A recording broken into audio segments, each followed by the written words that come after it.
வெளியிட்டு இது வரைக்கும் என்ன செஞ்சிருக்கோம், எப்படி செஞ்சிருக்கோம், இதில் என்ன இன்னும் பாக்கி இருக்கு, என்ன செய்ய போறோம் என்பதை விளக்குவதற்காக உங்கள் அனைவரையும் அழைத்தோம். முக்கியமாக 2022 இதை கொஞ்சம் வரலாறு சொல்லணும்னா, பாரத் நெட் என்ற இனிஷியேட்டிவ் ஒன்றிய அரசாங்கத்தால் 2014-19 ஒன்றிய அரசாங்கத்திலேயே முயற்சி ஆரம்பிக்கப்பட்டு அதற்கு பிறகு தமிழ்நாட்டுக்கு ஒரு முடிவு எடுக்கப்பட்டது. அந்த ஆட்சியினால் 2 மாடல் இருந்துச்சு. ஒன்று யூனியன் லெட், ஒன்றிய அரசாங்கத்தினால் செயல்படுத்தப்படுற மாடல் ஒன்று, மாநிலத்தினால் செயல்படுத்தப்படுற மாடல் ஒன்று, ஸ்டேட் லெட். இந்த ஸ்டேட் லெட் மாடல் என்ற முடிவை 2016-21 இருந்த அதிமுக ஆட்சி காலத்திலேயே அந்த முடிவை எடுத்து அந்த ஸ்டேட் லெட் மாடலுக்கு ஏற்ப டெண்டர் எல்லாம் வெளியிட்டு ஒரு 3000 கோடி இருக்குமா மொத்த செலவு, 3000 கோடி ரூபா ப்ராஜெக்ட், அது டெண்டர்லாம் வெளியிடப்பட்டு அதுக்கப்புறம் அது கொஞ்சம் கான்ட்ரவர்சியில் மாட்டி சட்ட பிரச்சனை இருக்குன்னு நீதிமன்றத்தில் போய் அது முடக்கப்பட்டு அப்புறம் ஆட்சி மாறின பிறகு அந்த டெண்டர்லாம் சரி செய்யப்பட்டு பணி ஆரம்பித்து குறிப்பாக ஜூன் 9, 2022 அன்னைக்கு பாரத் நெட் என்ற ப்ராஜெக்டில் தமிழ்நாடு ஃபைபர் நெட்டை இணைத்து இந்த எல்லா கிராம பகுதிகளுக்கும் குறிப்பாக 12,525 கிராம பஞ்சாயத்துகளுக்கு ஆப்டிக்கல் ஃபைபர் மூலமாக 1 GB பேக்போன் ஃபைபர் மூலமாக ஹை ஸ்பீட் கனெக்டிவிட்டி கொடுத்து சமூக நீதிக்கும் சமமான வாய்ப்புக்கும் ஒரு அடித்தளமாக இயங்கும் காரணத்துக்காக இந்த திட்டம் ஆரம்பிக்கப்பட்டது. இது 4 பகுதிகளாக டெண்டர் விடப்பட்டது. பேக்கேஜ் ABCDன்னு. இன்றைக்கு பேக்கேஜ் ABC கிட்டத்தட்ட 100% முடிந்து பேக்கேஜ் D உடைய ஒப்பந்தக்காரர் ITI, இந்தியன் டெலிஃபோன் இன்ஸ்டிடியூட், ஒன்றிய அரசாங்கத்துடைய நிறுவனம், அவங்க மாத்திரம் ரொம்ப தாமதமாக இருக்கிற சூழ்நிலையில் 12,525 11,800 கிராமங்கள் இன்றைக்கு இணைக்கப்பட்டிருக்கின்றன. இது கிராம அளவுக்கு போய் சேர்ற ஃபைபர். இதுலேருந்து ஒவ்வொரு வீட்டுக்கும் ஒரு இல்லத்துக்கும் செல்லணுன்றதுக்கு பிரான்ச்சைசி மாடல் என்ற அடிப்படையில் ஹார்ட்வேர் வாங்கிறது யாரு, வயர் இழுக்கிறது யாரு என்ற ஒரு சூழ்நிலை இருந்தபோது அன்றைக்கு நான் நிதியமைச்சராக இருந்த சூழ்நிலையில் ஒன்றிய அரசாங்கத்திடம் ஒரு 185 கோடிக்கு ஓரளவுக்கு இந்த ஹார்ட்வேர் OLT, அதாவது இந்த நெட்வொர்க் சுவிட்சஸ், இந்த ரவுட்டர்ஸ் எல்லாம் அந்த ஒரு எண்ட் பாயிண்ட்ல வாங்குறதுக்கும் அதுக்கு கண்ட்ரோல் சென்டர் போடுறதுக்கும் நிதி உதவியை வாங்கி பெற்று அந்த டெண்டரும் மூடப்பட்டு அதுவும் இப்போ செயல்பாட்டில் இருக்கிறது. ஆனால் என்ன ஒரு கடைசி பிரச்சனைனா, யார் அந்த வயரை இழுத்து கொண்டு போய் ஒவ்வொரு வீட்லையும் கொடுப்பாங்கன்னு. அப்போ அரசாங்கத்துடைய உள் ஆலோசனையில் ஒவ்வொரு கிராமத்திலும் 2 பிரான்ச்சைசி இருந்தால் ஓரளவுக்கு காம்படிஷன் இருக்கும். அது இல்லாமல் ஒரு பிரான்ச்சைசிக்கு நம்ம யார் ஏற்கனவே அரசு கேபிள் டிவி ஆப்ரேட்டர் இருக்காங்களோ அவங்களுக்கு முன்னுரிமை, பாக்கி யார் வேணாலும் வரலாம் என்ற ஐடியாவில் பண்ணோம். இந்த திட்டத்தில் செயல்பாட்டில் சில பிரச்சனைகள் இருக்கின்றது. எதேர்ச்சியாக நேற்று இந்தியா மொபைல் காங்கிரஸ் என்ற ஆண்டுதோறும் நடக்கிற ஒன்றிய அரசாங்கத்தினால் சப்போர்ட் செய்யப்படுற ஊக்குவிக்கிற இந்த கான்ஃபரன்ஸ் நேற்று டெல்லியில் நடந்ததில் ஒன்றிய பிரதமர் துவக்கி வைத்து 2வது ஆண்டாக ஒன்றிய டெலிகம்யூனிகேஷன்ஸ் மினிஸ்டர் அவர்கள் எல்லா மாநில அமைச்சர்களையும் கூப்பிட்டு எதெல்லாம் நல்லா நடக்குது, எல்லாம் இஷ்யூ, எதெல்லாம் பிரச்சனை, என்னெல்லாம் திருத்தலான்ற ஒரு ஆலோசனை கூட்டம் வைத்திருந்தார். 2வது ஆண்டாக நான் அதிலும் பங்கேற்றேன். அந்த பங்கேற்றதில் நான் அவரிடம் கூறியது, இந்த அளவுக்கு நாங்கள் வந்துட்டோம், ஒரு 3-4 கூடுதல் உதவி உங்களிடம் தேவை. ஒன்று, ITI என்ற நிறுவனத்தை அவங்க 4வது பேக்கேஜை சிறப்பாக சீக்கிரம் முடித்து கொடுக்க சொல்லுங்கள். நீங்கள் ஒதுக்கின நிதியில் நாங்கள் எட்டிய ஒரு அளவுகோலுக்கெல்லாம் அனுப்ப வேண்டிய நிதி கொஞ்சம் சில 100 கோடி பாக்கி இருக்கு, அதை அனுப்பிவிடுங்கள். திடீர்னு ஒரு புது மாற்றத்தை கொண்டாந்திருக்கிறீர்கள். அந்த நெட்வொர்க்கை உருவாக்கின பிறகு புது நிறுவனத்தை உருவாக்கி அதோடைய மேலாண்மை அந்த நிறுவனத்திடம் கொடு, அந்த நிறுவனம் ஒன்றிய அரசாங்கத்தால் தான் இயக்கப்படும், மாநில அரசாங்கத்தால் இயக்கப்படாது என்ற ஒரு திட்டத்தை கொண்டாந்தீர்கள். அதை கைவிட்டு விட்டு ஏற்கனவே மரியாதைக்குரிய செயலர் அவர்கள் அந்த கடிதத்தை கொடுத்தபடி எந்த நிறுவனம், அதாவது டான்ஃபினட்னு உருவாக்கின நிறுவனம் எந்த அளவுக்கு இன்னை வரைக்கும் இது கொண்டாந்துருக்கோ, சிலது என்ன சொல்றது, இம்ப்ளிமெண்டேஷன் ஒப்பந்தம் முடிஞ்சு ஆப்ரேஷன்ஸ் அண்ட் மெயின்டெனன்ஸுக்கு போக போகுது, சிலது இன்னும் இம்ப்ளிமெண்டேஷனே முடியாத சூழ்நிலை. இந்த டான்ஃபினட்டே இதோடைய நெட்வொர்க்கோடைய மேனேஜ்மெண்ட் என்டிட்டியாக வச்சிருங்க. நீங்கள் தயவுசெய்து புது என்டிட்டி ஒன்றிய அரசாங்கம்லாம் கொண்டாந்து கண்ட்ரோல் பண்ணாதீங்க. அது மட்டும் இல்லாமல் இந்த கடைசி வீட்டுக்கு போகிறது last mile connectivity, fibre to the home, அதாவது ஃபைபர் கேபிளை ஒரு கிராமப்புறத்தில் ஒரு பஞ்சாயத்தில் இருக்கிற நம்ம நெட்வொர்க் கனெக்ஷன்லேருந்து வீட்டுக்கு போய் சேர்ற அந்த ஃபைபரை ஃப்ரான்ச்சைஸ் மாடலில் போகும்போது எங்களுக்கு சில இடங்களில் யாருமே ஆர்வம் காட்டுவதில்லை.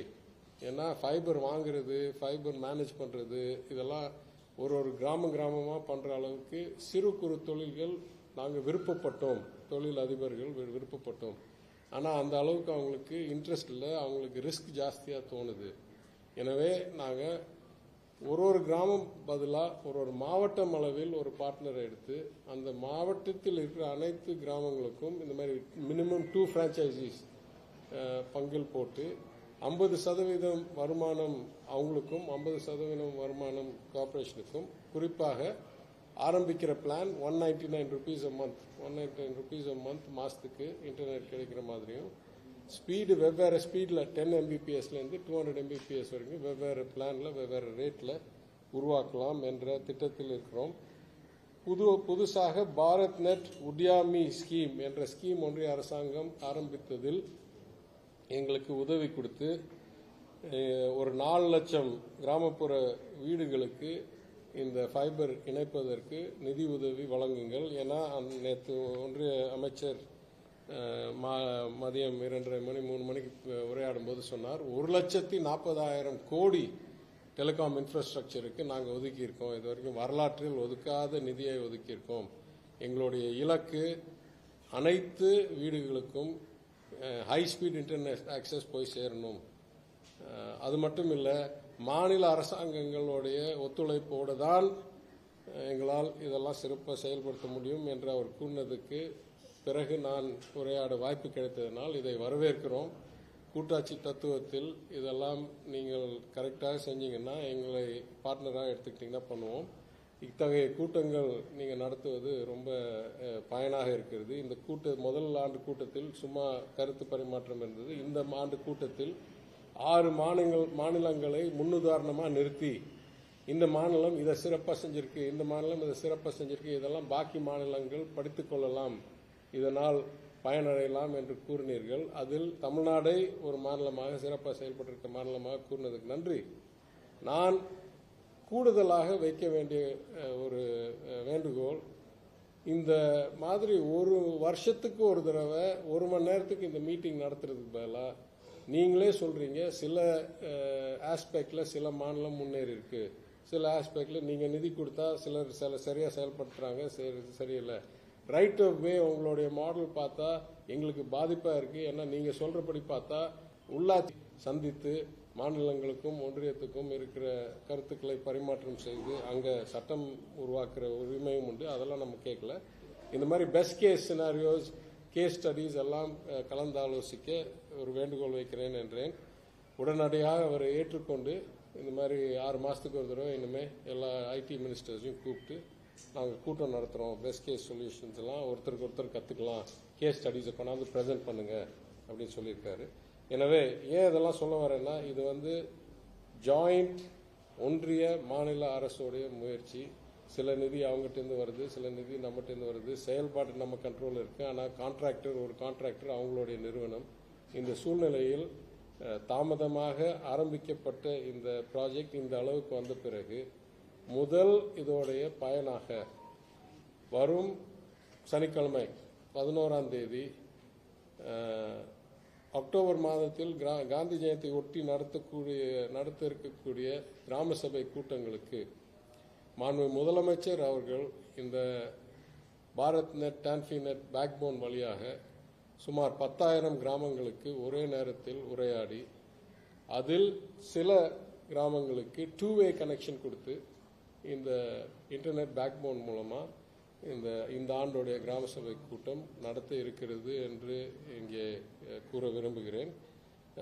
நான் சொன்னபடி எப்போ முழுசா முடியுதோ 12,525 கிராமம்.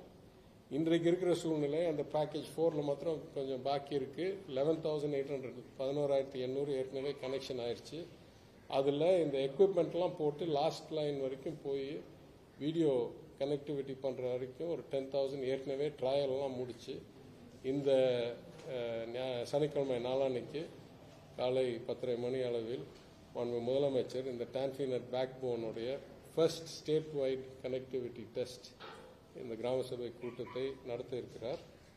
அதற்கு பிறகு சில இடங்களில் 2-வே இன்டராக்ஷனுக்கு ஏற்பாடு பண்ணிட்டு கூடிய சீக்கிரம் இந்த ஒரு 3-4 இஷ்யூஸ் மாத்திரம் இந்த லாஸ்ட் கான்ட்ராக்ட் முடிக்கணும். இந்த last mile fibre to the ஹோமுக்கு ஒரு புது மாடல் இல்லை நிதி உதவி ஒன்றிய அரசாங்கத்திலேருந்து வரணும். அது இல்லாமல் இருக்கிற ப்ராஜெக்டில் பாக்கி வர வேண்டிய பணம், பாக்கி வர வேண்டிய இந்த ஓஎம்சி நிதி, அது இல்லாமல் புது கம்பெனியை உருவாக்க சொல்லாதீங்க. உங்களுக்காக கண்ட்ரோலுக்காக இருக்கிற கம்பெனியை எடுத்துட்டு இன்னொரு புது கம்பெனியை உருவாக்கி அதை நீங்கள் அங்கேருந்து இயக்குற மாதிரிலாம் சரி வராது. நாங்கள் இது வரைக்கும் கஷ்டப்பட்டு உருவாக்கின நெட்வொர்க்கை நாங்கள் வச்சிருக்க எஸ்பிவி ஸ்பெஷல் பர்பஸ் வெஹிக்கிள் டான்ஃபிநெட் வச்சு நடத்திக்கிறோம் என்று நேற்று சொன்னேனே தவிர இந்த கருத்தை பல மாதங்களாக மரியாதைக்குரிய செயலர் மீண்டும் மீண்டும் அங்கே டெல்லியில் கூறியிருக்கிறார். அங்கே இருக்கிற செயலரும் நம்ம தமிழ்நாடு ஐஏஎஸ் சார்ந்த நீரஜ் மிட்டல் அவர்கள் இந்த ஐடிஎன்டி உருவாக்குவதற்கு பெரிய பங்கு வகித்தவர். எனவே அதை உறுதியாக செய்து கொடுக்கிறேன் என்றிருக்கிறார்கள். இந்த முதல் கிராம சபை கூட்டத்துக்கு பிறகு விரைவில் பாக்கி அந்த சில 100 கிராமங்களும் கூடிய சீக்கிரம் ஒரு புது பிரான்ச்சைசி மாடல் போட்டு 199 per month ரேட்டில் இன்டர்நெட் எல்லா கிராம இல்லங்களுக்கும் வழங்கப்படும் என்று கூறி நான் உரையை முடித்துக் கொள்கிறேன்.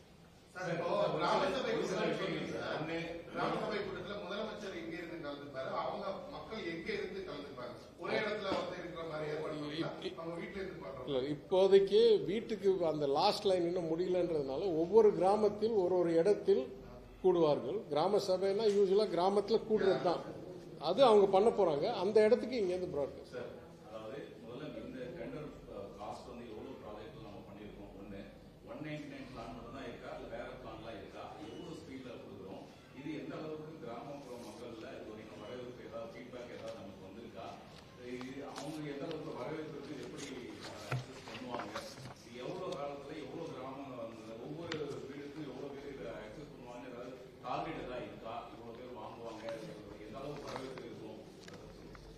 அது வந்து ஒரு 25 நிமிஷம் ஆகும் அது எழுதி கொடுக்குற அறிக்கை. நான் என்ன சொல்றேன், இல்லை நான் புள்ளி விவரத்தோடு பேசுறேன்றதுனால நான் சொல்றேன். டெண்டர் வந்து ஏற்கனவே பல முறை கோர்ட்ல கண்காணிப்பின் அடிப்படை போய் மாட்டிட்டு அந்த கண்காணிப்பின் அடிப்படையில் தான் வெளியிடப்பட்டது. டெண்டரோட விவரம்லாம் பப்ளிக், அதாவது மறைச்சு ஒழிச்சு பண்றதுக்கு இல்லை. டெண்டர்லாம் இப்போ டிரான்ஸ்பேரன்சி இன் டெண்டர்ஸ் ஆக்ட்ல ஒரு பேக்கேஜுக்கும் என்ன ரேட்டு, எத்தனை கிராமம், எத்தனை மாவட்டத்துக்கு, யார் கான்ட்ராக்டரு, எது எல்என்டி, எது பாலிகேப், எது பேஸ் டிஜிட்டல், எது ஐடிஐ, இதெல்லாம் பல வருஷமா பொது வழியில் இருக்குது. இப்போ கம்ப்ளீஷன் டேட்டா நீங்க கேட்டீங்கன்னா நாங்க அந்த டேட்டா இருங்க நான் முடிச்சிடறேன். கம்ப்ளீஷன் டேட்டா எத்தனை பிளாக்குக்கும் எத்தனை பஞ்சாயத்துக்கும் போய் சேர்ந்துருக்குன்னா அது நாங்கள் ஏபிசிடி பேக்கேஜ் வாரியாக கொடுக்க தயாராக இருக்கிறோம். அது இப்போ இல்லை, 5 நிமிஷத்தில் கொடுத்துறேன்.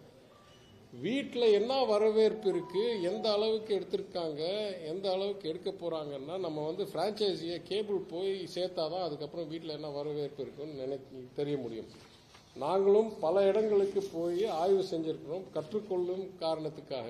நான் அமைச்சரான உடனே ஒரு டீம் ஃபுல் செக்ரட்டரியிலேருந்து எல்லாத்தையும் கூப்பிட்டு போய் தெலங்கானாவில் போய் அவங்க டி ஃபைபர் அப்படின்ற பாரத் நெட்டோடைய ஸ்கீம், அவங்களும் ஸ்டேட் லெட் ஸ்கீம் டி ஃபைபர்ன்றது இம்ப்ளிமெண்ட் பண்ணியிருக்கேன்னாங்க. அதை கூட நேற்று ஒன்றிய அமைச்சர் அது முன்னுதாரணமாக சொன்னார். இதுவரையும் பாரத் நெட்டில் சிறப்பாக செஞ்சிருக்கிறது டி ஃபைபர். இப்போ டி ஃபைபருக்கும் அடுத்தாப்புல நாங்கள் எல்லாத்துக்கும் போய் கேரளாவில் போய் கேஃபான் கேள்விப்பட்டிருக்கேன், கேஃபான் போனோம். அங்கேயும் இங்கே இருந்த அதிகாரி சந்தோஷ் பாபு அவர்கள் அங்கே சேர்மனாக இருந்து பண்ணியிருக்காரு. அவர்கிட்டையும் கொஞ்சம் கற்றுக்கிட்டோம். இப்போ தெலங்கானாவுக்கும் கேரளாவுக்கும் தமிழ்நாடுக்கும் ஒரு பெரிய வித்தியாசம். என்ன வித்தியாசம்னா, கேரளா வந்து ரூர்பன், அதாவது எதுவுமே பெரிய மாநகரம் கிடையாது, எதுவுமே ஆள் இல்லாத காடு கிடையாது, ஃபுல் பாப்புலேஷன் ஸ்ப்ரெட் அவுட்டாக இருக்குது. அதனால கேஃபானுக்கு ஒரு இயற்கையான ஒரு டிமாண்ட் இருக்கு. தெலங்கானாவை பார்த்தீங்கன்னா ஹைதராபாத்தை தவிர வேற எந்த அவ்வளோ பெரிய பிக் சிட்டியே இல்லை. அதனால அவங்களுக்கு ரூரல் பாப்புலேஷன் ஜாஸ்தியாக இருக்கு. அதனால டீ ஹப்புக்கு இயற்கையாக நேச்சுரல் வால்யூம் வரும். தமிழ்நாடு பார்த்தீங்கன்னா ஒரு தனி ஒரு அடையாளம் என்னன்னா, மோஸ்ட் அர்பனைஸ் ஸ்டேட். இங்கே வந்து 50% மக்கள் பெரிய மாநகரங்களில் நகரங்களில் வாழ்கிறார்கள். அங்கெல்லாம் commercial cable operators, fibre operators ரொம்ப ஹை ஸ்பீட் இன்டர்நெட். இப்போ என் வீட்டிலலாம் 300 Mbps வரைக்கும் கிடைக்குது எல்லா இடத்துலையும், சென்னையில், மதுரையில், எல்லா இடத்துலையும். ஸோ நம்மளுக்கு வந்து ஒரு 50% ஆஃப் த பாப்புலேஷன் தான் ரூரல்.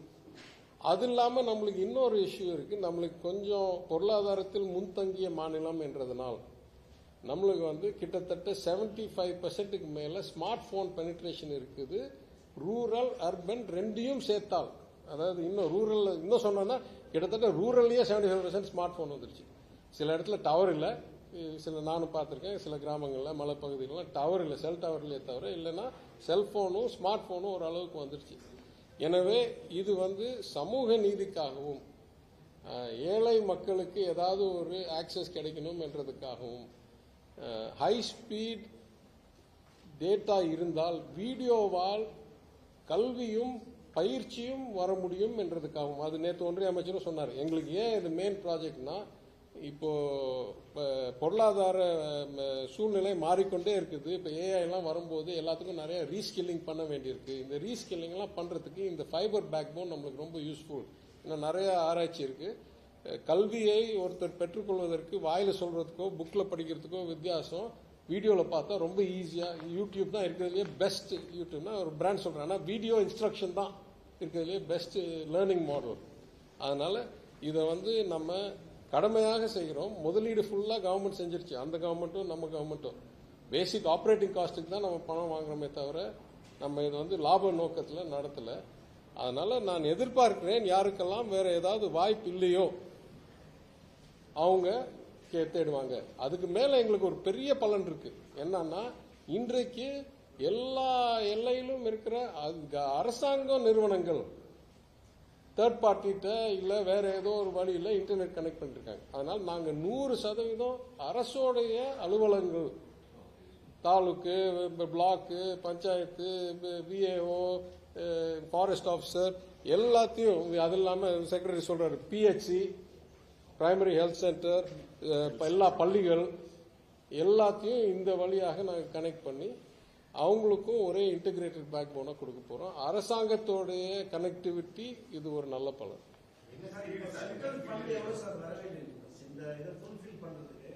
இல்ல, நான் நேற்று வச்ச கோரிக்கை வெறும் ஒரு 400 கோடி, வெறும் சொல்றேன். மொத்த ப்ராஜெக்ட்டுக்கு ஒப்பிட்டு பார்க்கும்போது ஒரு 290 கோடி ஏற்கனவே நாங்கள் மைல் ஸ்டோன் ரீச் பண்ணதை ரிலீஸ் பண்ணல. ஒரு 140 கோடி ஓஎம்சியில் ஸ்டேஜில் இருக்கிறதுக்கு அவங்க ரிலீஸ் பண்ணல.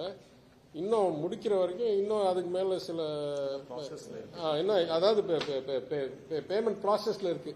அது இல்லாமல் ஒரு ஆப்எக்ஸ்க்கு இன்னொரு 300-350 கோடி. ஸோ எல்லாம் சேர்ந்து இன்னும் இப்போதைக்கு நான் வச்சிருக்கிறது, நாங்கள் பில் அனுப்பி நீங்கள் ப்ராசஸ் பண்ணிட்டு இருக்கிறது மொத்தம் ஒரு 600 கோடி போல, 650 கோடி. ஆனால் அது ப்ராஜெக்ட் முடிகிற வரைக்கும் இன்னும் அந்த ஐடிஐ எல்லாம் பண்ணாததை நம்ம பணம் கேட்க முடியாதுல்ல. எப்போ பண்ணுறாங்களோ அப்போ நம்ம கட்டிட்டு அப்போ நம்ம பணம் கேட்க முடியும். அதனால அது கொஞ்சம் பாக்கி.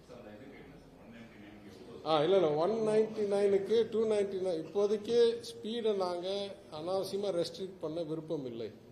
கரெக்டா? ஏன்னா 1 gig நான் சொல்கிறேன், அரசு நிறுவனங்களும் அரசு அலுவலகங்களும் யாரெல்லாம் வீட்டில் கேட்குறாங்களோ அவங்களுக்கு தானே. பேக் போனோடைய ஸ்பீடு 1 gig. பேக் போனா அதாவது ரிங் நெட்வொர்க்கோடைய ஃபைபர் கெப்பாசிட்டி 1 gig. பார்ப்போம் என்ன ஸ்பீடுன்னு.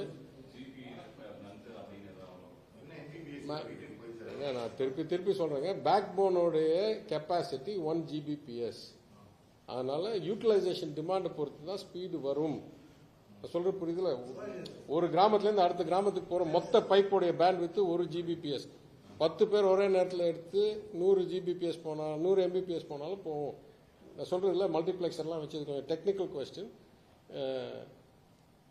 போனோட ஃபாஸ்டரா இருக்கும், வேற வேற பிளான் இருக்கும் திட்டமிடுறோம். இருக்கிறதுலேயே லோவஸ்ட் பிளான் 199, 299 2 பிளான் இருக்கலாமான்னு திட்டமிடுறோம். நீங்க கேட்ட இருக்கிறதுலேயே முக்கியமான கேள்வி எந்த அளவுக்கு டிமாண்ட் இருக்கு, அதை நம்ம பிரான்ச்சைஸ் மாடல்ல சரி பண்ணாதான் தெரிய வரும். இதையும் குறைக்கிறதுக்கு ஒன்றிய அரசாங்கத்தை அந்த உடியாமி ஸ்கீம்ல 4 லட்சம் வீடுக்கு நீங்களே நிதி கொடுங்க, நாங்களே கேபிள போட்டுறோம், அப்ப இன்னும் சீப்பா பண்ணலாம் அப்படின்னு கேட்டிருக்கோம்.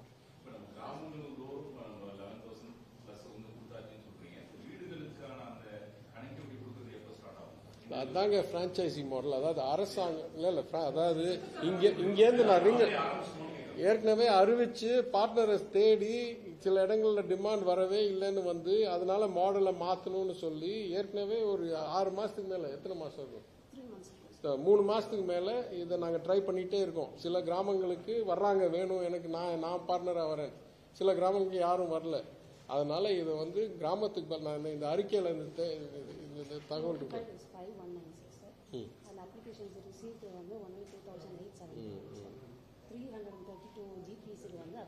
இப்ப இதை சொல்றாங்க, மொத்தம் 5196 கிராமத்துக்கு யாரு கூட சேர்றீங்க பார்ட்னரா லாஸ்ட் மைல் ஃபைபர் இழுக்கிறதுக்கு என்ற விண்ணப்பம் ஆன்லைன்ல ஓபன் ஆயிருச்சு. அதில் 4864 கிராமங்களுக்கு ஒருத்தராவது வந்திருக்காரு, நான் கூட சேர்றேன், நான் லாஸ்ட் மைல் ஃபைபரை இழுக்கிறேன், அந்த உங்களுடைய கிராம நெட்வொர்க் நோட்ல இருந்து வீடு வரைக்கும் நான் இழுத்து கொடுக்கிறேன். 332க்கு யாருமே வரலை. எனவே இதை மாடலை மாத்தலாமான்னு யோசிச்சுக்கோம். இதுவும் நான் இன்னும் கூறணும் என்னன்னா, இந்த 4864 கிராமத்துக்கு ஒருத்தராவது வந்திருக்காரே தவிர சிலர் பல கிராமத்துக்கு வந்திருக்காங்க. மொத்தமே 2879 பார்ட்னர் தான் முன் வந்திருக்காங்க. சிலர் ஒரு கிராமம்னு சொல்லியிருக்காங்க, சிலர் 4 கிராமம் சொல்லியிருக்காங்க, சிலர் 2 கிராமம் சொல்லியிருக்காங்க. அதனால பார்ட்னர் எண்ணிக்கை கம்மி, கிராம எண்ணிக்கை ஜாஸ்தி. வேற யாராவது கொஞ்சம் கேள்வி கேட்டு ஒரே ஆள் கேட்டா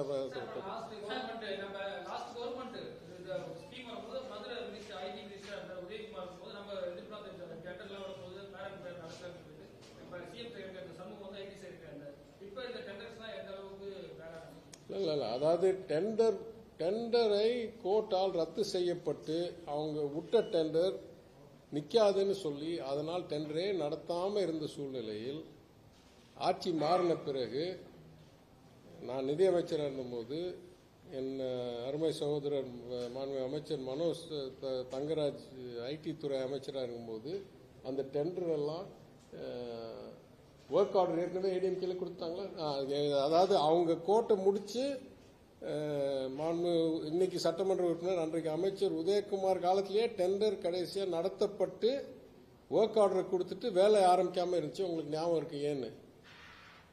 ஏன் லாக்டவுன்ல இருந்தோம், 2 வருஷம் லாக்டவுன்ல இருந்தோம். அதனால அந்த லாக்டவுன் முடிஞ்சு நாங்க வந்த பிறகு லாக்டவுன்லாம் லிஃப்ட் ஆன பிறகு செயல் ஆரம்பிச்சிருக்கு. 3 பேக்கேஜ் கிட்டத்தட்ட கம்ப்ளீட் ஆயிடுச்சு. ஆனா இந்த டெண்டர் விட்டது, டெண்டருடைய பிரச்சனை இருந்தது, டெண்டர் ஒர்க் ஆர்டர் கொடுத்தது எல்லாமே அந்த அரசாங்கம் செயல்பாட்டில் தான் நாங்கள் பார்த்துருக்கோம்.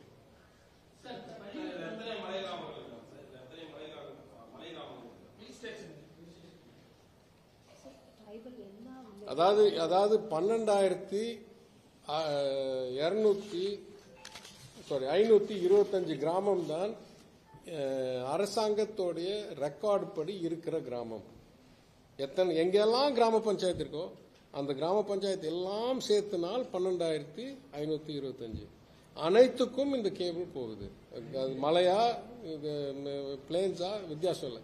எங்கெல்லாம் கிராம பஞ்சாயத்து நம்மளுக்கு ரெக்கார்டு இருக்கோ அந்த கிராமத்துக்கெல்லாம் போகுது.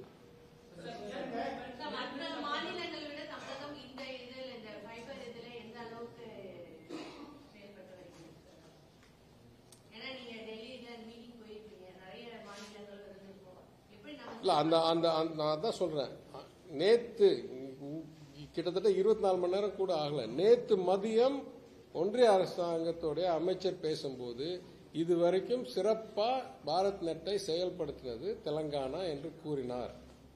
அந்த தெலங்கானா மாடலை 2 ஆண்டுகளுக்கு முன்னாலேயே நானும் துறையுடைய அனைத்து அதிகாரிகளும் ஏற்கனவே போய் ஆய்வு செஞ்சிட்டோம். அதற்கு எந்த வகையிலும் குறையில்லாத அளவுக்கு தான் நம்மளுடைய மாடல் இருக்கு. ஆனா என்ன வித்தியாசம், அங்க சதவிகிதம் மக்கள் தொகையுடைய கூடுதல் சதவிகிதம் கிராமப்புறங்கள் ரூரல் ஏரியாஸில் இருக்கிறார்கள். அதனால அவங்களுக்கு அந்த ப்ராஜெக்ட் மிகவும் முக்கியம்.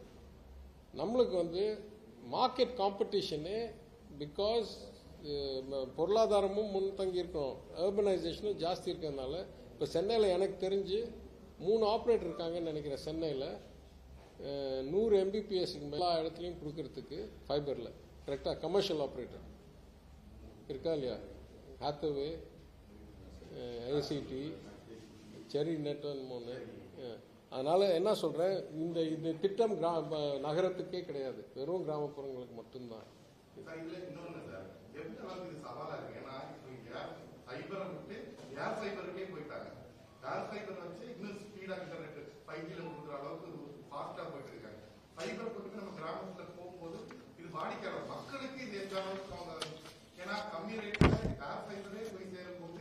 இல்ல ரெண்டு சொல்லிடுறேன். இதே நேற்று மீட்டிங்ல ஒரு இலக்கு அரசாங்கத்துக்கு அனைத்து டவரையும் 5G டவர் ஆக்கணும். அது இல்லாம விடுபட்ட கிராமங்களுக்கு ஏதோ ஒரு டவர் சேர்க்கணும். இன்னைய வரைக்கும் தமிழ்நாட்டிலும் சரி இந்தியாவிலும் சரி 100% எல்லா மக்கள் வாழும் பகுதிகளுக்கு செல்போன் கிடைக்கிறது என்றது உண்மை இல்லை. ஒன்று. ரெண்டாவது, கிடைத்தாலும் அது 4G கிடைக்குதுன்றது கூட உண்மை இல்லை. மூணாவது, 5G சில இடங்கள் மட்டும்தான் கிடைக்குது, பல இடங்கள் கிடைக்கிறது இல்லை. இந்த சூழ்நிலையில் ஒன்றிய அரசாங்கத்துடைய இலக்கு இந்த 1,39,000 கோடியோ என்னமோ நேற்று ஒன்றிய அமைச்சர் பேசினது, செல்போன் டவரை எல்லாம் ஃபைபர் பேக் போன்ல இன்டகிரேட் பண்ணி ஃபைபர் டு டவர் என்ற அடிப்படையில், அதனால் என்னைக்கு 5G யூனிவர்சலா வருதோ இல்ல 6G வருதோ அதனால் டவருக்கு வர ஸ்பீடு ஆக்சுவலா பேக் போனுக்கு வர ஸ்பீடா, ஏன்னா டவர் வரைக்கும் இங்கேருந்து நீங்க போயிருங்க, எந்த டவர் எங்க கனெக்ட் பண்ணிருக்குன்றது தானே லிமிடேஷன். இப்ப நான் சொல்றேன்ல 1 GB தான் பேக் போன், அதனால எத்தனை பேர் யூஸ் பண்றாங்களோ அது பிரிச்சு அந்த 1 GB தான் போகணும் மல்டிபிளெக்சிங்கோட. அதே மாதிரி டவர் வரைக்கும் போய் சேர்ந்தாலும் டவர்ல இருந்து வெளியே போறது டவரோடைய கனெக்டிவிட்டி பெஸ்ட், அதுவும் இப்ப ஃபைபரை எக்ஸ்ட்ராக்ட் பண்ணிட்டு இருக்காங்க. அதனால எல்லா வகையிலும் எல்லா இடத்துலயும் முன்னேற்றம் உருவாக்கலாமே தவிர, எங்களை பொறுத்த வரைக்கும் அரசாங்கத்தை ஒரு stable network own by the government, எல்லா அலுவலகங்களும் இந்த 12,000 கிராமங்களில் உறுதியா ஒரு அரசாங்க அலுவலகமோ இல்ல பள்ளியோ இல்ல முதன்மை சுகாதார நிலையமோ இருக்கும். இவங்களெல்லாம் நம்ம கனெக்ட் பண்ணுவோம். நம்மளுடைய டேட்டா ஒர்க் நம்ம எங்கெல்லாம் மக்களுக்கு இது பயனா இருக்கோ அவங்க பயன்படுத்தட்டும். இந்த திட்டத்தை வகுத்தது நாங்கள் இல்லை, இது ஒன்றிய அரசாங்கம் வகுத்து போன மாநில அரசாங்கம் தாமதமாக இறுதியாக செல்லும் நேரத்தில் டெண்டரை விட்டு ஆரம்பிச்சுட்டு கோவிட்னால நிறுத்தப்பட்டு போன சிஸ்டம். இதை நாங்கள் முழுசா இப்ப செயல்படுத்துறோம். இன்னைக்கு முதல் முயற்சி 10,000 கிராமங்களுக்கு ஒரே நேரத்தில் இதே பேக் போன்ல நாளைக்கு காமிக்க போறோம்ன்றது இது முக்கிய செய்தி. சரி, தேங்க்யூ.